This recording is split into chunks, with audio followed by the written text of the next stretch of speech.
Sir C V Raman ஒரு interview நடத்துறார். அதுல ஒரு அறிவிப்பு கொடுக்கிறார், வந்து போக வேண்டிய செலவு நாங்க கொடுக்கிறோம்னு. நிறைய பேர் வந்துட்டு காலையில எல்லாம் நேர்முக தேர்வு முடிஞ்சு போச்சு, அவங்கவுங்களுக்கு போக்குவரத்து செலவு கொடுத்துட்டு செலக்ட் ஆனவங்களை வச்சுக்கிட்டு செலக்ட் ஆகாதவங்களை அனுப்பிட்டாங்க. பிற்பகல் ஒரு 2 மணிக்கு வாசல்ல வந்து பாக்குறார். வாசல்ல வந்து பார்த்தா ஒரு இளைஞர் இருக்கார். தம்பி நீங்க செலக்ட் ஆயிட்டீங்களா? இல்லைங்கய்யா. அப்ப போக வேண்டியது தானே, ஏன் இங்க நிக்கிறீங்க? இல்லைங்கய்யா, எனக்கு போக்குவரத்து செலவே மொத்தம் 50 ரூபாய் தான், ஆனா 75 ரூபாய் கொடுத்துட்டாங்க, மீதி 25 ரூபாயை திருப்பி கொடுக்கறதுக்காக வந்தேன். அக்கௌண்ட் செக்ஷன்ல இருக்கிறவர் சாப்பிட போயிட்டாராம், அவர் வந்த பிறகு நான் கொடுத்துட்டு போயிடுறேன். சர் சி வி ராமன் சொன்னார், யூ ஆர் செலக்டட். அப்ப இந்த நேர்முக தேர்வு நடத்தினவங்க சொன்னாங்க, நாங்க கேட்ட கேள்வி இயற்பியல் பாடத்திற்கு இவர் பதில் சொல்ல தெரியவில்லை.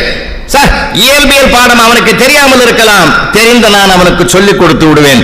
இயல்பான நேர்மை பண்பாடு அவனிடத்தில் இருக்கிறது என்றால் இப்படிப்பட்டவர் தான் என் நிர்வாகத்துக்கு தேவை. இப்படி சேர்த்துக் கொள்ளப்பட்டவர் தான் விஞ்ஞானி சந்திரசேகர் என்று இளைஞர்.